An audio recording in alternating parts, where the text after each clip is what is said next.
Ma'asyiral muslimin sidang Jumat rahimakumullah.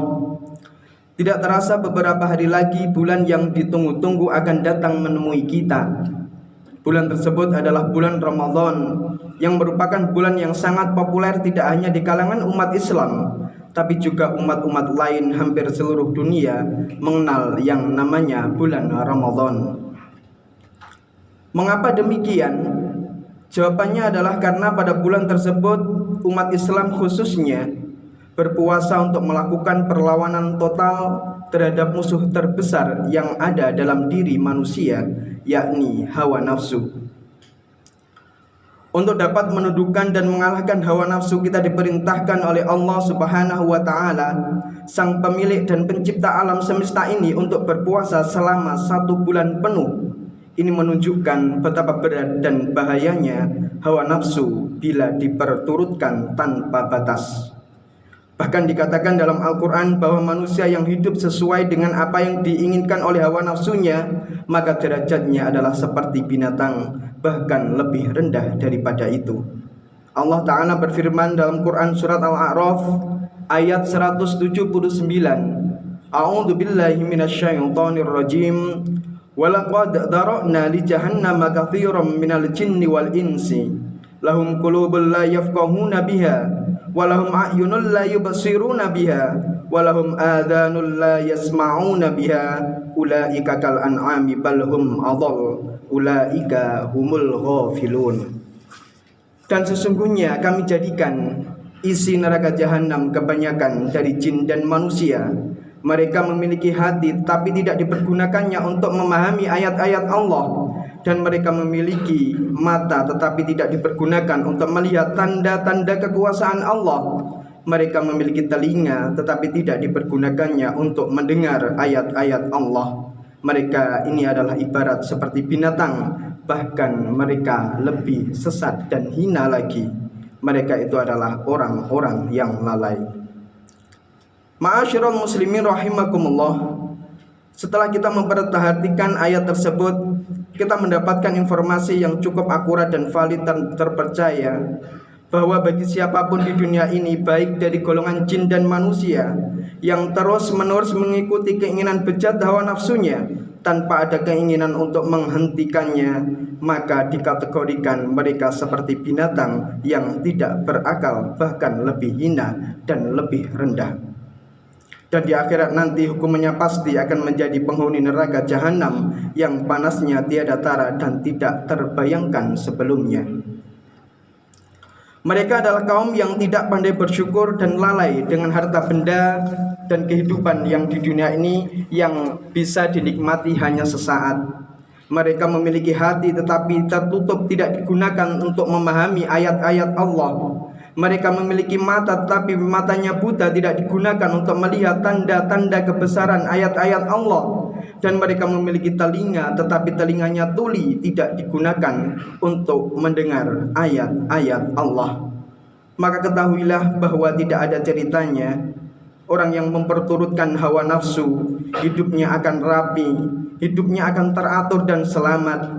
Pasti ujung-ujungnya mereka akan menyesal karena memperoleh keburukan demi keburukan yang menimpa dari kehidupan dunia ini, lebih-lebih di kehidupan akhirat nanti.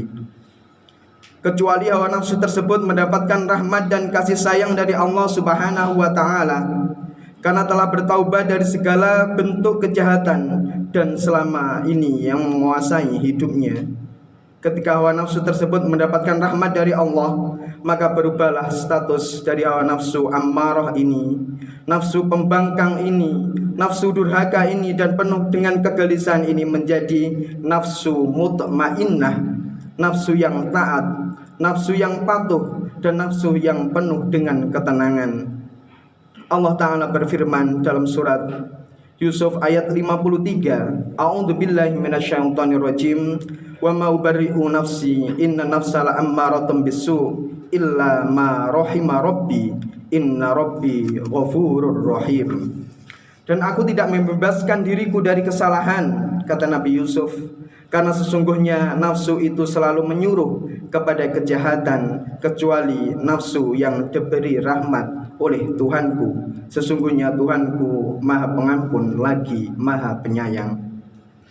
Karena demikian dahsyatnya hawa nafsu tersebut mempengaruhi sistem kehidupan, rasa-rasanya hampir tidak sanggup untuk kita melawannya. Maka dengan berpuasa selama 1 bulan, itulah cara yang paling efektif untuk menekan hawa nafsu tersebut agar mau tunduk dan patuh terhadap perintah Allah dalam keadaan apapun. Berarti dapat dipastikan juga bahwa orang yang tidak mau berpuasa pada bulan Ramadan kelak sama artinya membiarkan hawa nafsu menguasai dirinya, sehingga mana mungkin hati dan akalnya tertarik untuk beribadah yang lain, berzikir dan membaca Al-Quran selama hidup di dunia. Ma'asyiral muslimin rahimakumullah, kita sebagai orang yang beriman yang ingin mendapatkan kehidupan yang bahagia, selamat dan masuk surganya Allah Subhanahu wa taala, maka mari kita sambut datangnya bulan suci Ramadan tahun ini dengan penuh rasa gembira dan bahagia.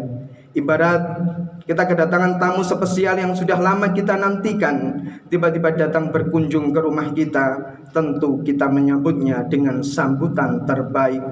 Kita menunjukkan sikap ramah, senang dan gembira. Kemudian kita suguhkan makanan dan minuman sebagai tanda memuliakannya.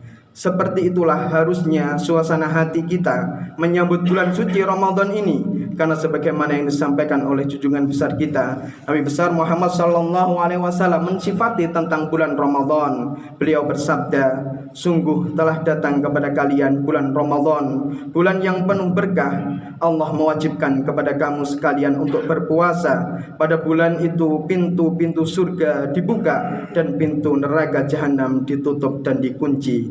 Setan-setan pun dibelenggu. Pada bulan itu ada satu malam yang terbaik yang kita sebut dengan malam 1000 bulan, malam yang lebih baik daripada 1000 bulan. Maka siapa yang tidak berusaha untuk mendapatkan kebaikannya, maka luputlah semua kebaikan tersebut. Ma'asyiral muslimin rahimakumullah, semoga Allah terus melimpahkan kepada kita kesehatan, keberkahan, umur yang panjang, sehingga kita dapat mencapai bulan Ramadan dan dapat merengkuh sebanyak-banyaknya hidangan keutamaan yang telah disediakan Allah di dalam bulan tersebut. Allahumma barik lana fi Rajab wa Sya'bana wa ballighna Ramadan. Ya Allah, berkahilah kami di bulan Sya'ban ini, berkahilah kami, berkahilah umur kami di bulan Sya'ban ini, dan sampaikanlah umur kami di bulan Ramadan. Barakallahu li wa lakum fil Qur'anil azim wa nafa'na wa iyyakum bima fihi minal ayati wa dzikril hakim.